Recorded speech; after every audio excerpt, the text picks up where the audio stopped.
Hello and welcome back to the College Football Corner, brought to you by the New York Sports Machine. Kevin Walsh alongside Jersey Joe Archino. Week 1 of the college football season has come and gone. I'm going to start things off today with the number 1 ranked defending champs, Ohio State. Urban Meyer's made his decision. It's Cardale Jones over JT Barrett. Has he made the right call here? You know, Urban Meyer's the best coach in college football. I think he's earned the right not to be second-guessed. I do prefer JT's skill set a little bit more, but again, how could you argue with what Cardale did last night? His arm is so explosive. He runs people over with how big he is and his size. And you saw the case last night. He played very well. Now, the other thing that stood out in that game, Ezekiel Elliott, who people feel is going to make a run at this Heisman, first play, runs an 80-yard touchdown, but only saw 4 total carries in that first half. Do you think moving forward we will see Elliott have much more touches in these important games?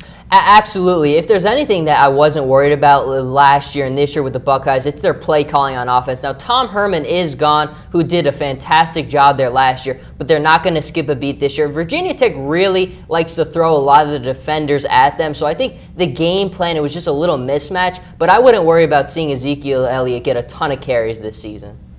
Now, things were smooth sailing for the Buckeyes. Not so much, though, for TCU. Boykin did not really seem to miss a beat. 338 total yards offense, rushing touchdown, throwing touchdown. But they only put up 23 points. Do you see reason for concern here with this TCU team? You know, I really don't. I really like the maturity and the poise we saw in Trevon Boykin's game. You watch him take command of that huddle. Plays were taking a little bit of time to come into him, but he really took sharp command of that offense. He looked very poised with his teammates, getting the plays in, driving them. And that's a tough first game to have on the road against Minnesota. I think it keeps them honest and it keeps them focused. For a first game, I'll take it. Now we look to number 3, Alabama, who had maybe the most impressive win of any team in Week 1, and they did it behind what seemed to be their usual winning formula, a stud running back and a great defense. We'll start with Derrick Henry, who had for 144 rushing yards and 3 touchdowns. Is this kid the real deal? Oh, absolutely. I mean, I think you look at the lineage. I mean, you have Trent Richardson, Eddie Lacy. Derrick Henry fits that mold so well. In Alabama, they need these running backs because they elevate a conservative quarterback. Jay Coker, for all we know, right now looks like he fits the bill. Another conservative quarterback for Alabama. But the defense, combined with a stud like Derrick Henry, will elevate his game and hopefully bring Alabama back where they want to be. And for them to get back to that point, it is going to be behind that defense as well. Last year, one of only 2 finishes outside of the top 10 for Nick Saban's defenses.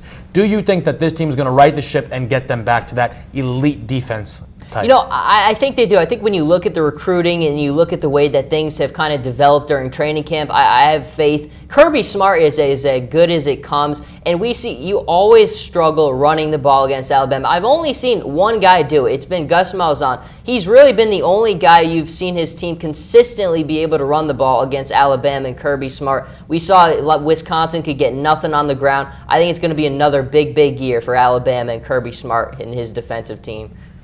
Now, another team that really impressed Week 1, the Notre Dame Fighting Irish, beat Texas easily 38-3, and they do it with their new quarterback, Malik Zaire. 313 yards, 3 touchdowns, and 19 of 22. Possibly the best quarterback performance of Week 1. Is this kid going to be enough to potentially get Notre Dame to a playoff spot? Look, he really was a stud. I mean, he was fantastic. I think when you look at him, he's a dual-threat guy, and he throws the ball very well. His poise and his patience are fantastic. And I think for Notre Dame last season, it was defined by turnovers with Everett Golson. You look at Malik Zaire, how patient he is in the pocket. He works the field, and he makes smart throws. He's efficient with his throws as well. I think it's a very welcome change, and I think he's going to have a very big year for the Irish. And now we're going to give a little credit to a true freshman in Josh Rosen.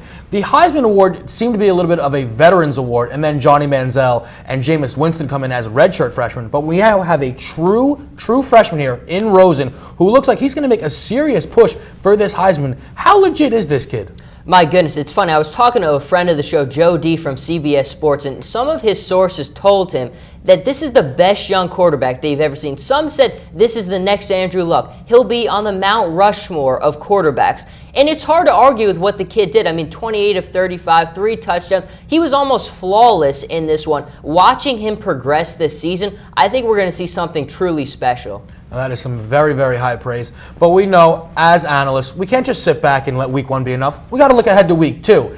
And there's a game that really stands out on this schedule. 5 versus 7, Michigan State against Oregon. Jersey Joe, let me know, who do you have in this matchup?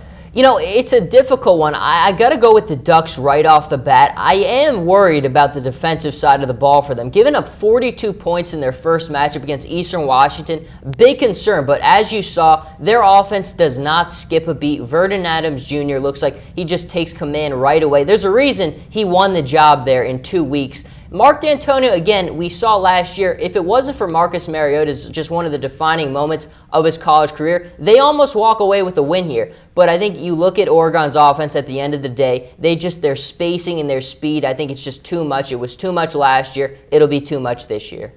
I think we're going to be on the same page with this one. When you look at Oregon's offense, it's just almost too perfect, to put it into words. And Connor Cook didn't look too sharp week 1 for Michigan State, and I do think that offense is just going to be too much for Michigan State and Cook to handle. Now, the second game that really stands out here is going to be LSU and Mississippi State. Now, LSU hasn't even played a game yet. There was a little weather issue that canceled their week 1. Mississippi State and Dak Prescott looked really impressive in their week 1 matchup. Who do you like here in this game?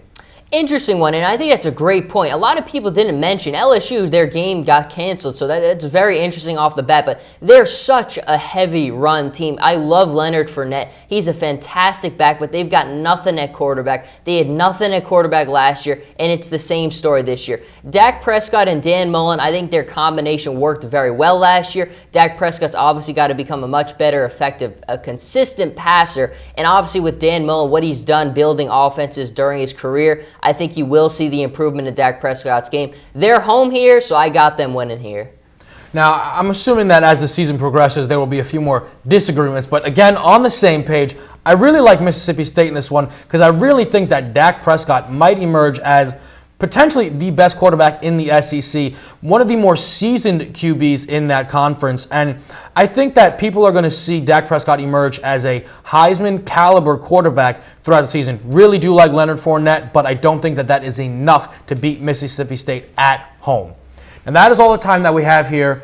Kevin Walsh, Jersey Joe Archino, the College Football Corner is back in action, brought to you by the New York Sports Machine. We'll see you guys next time.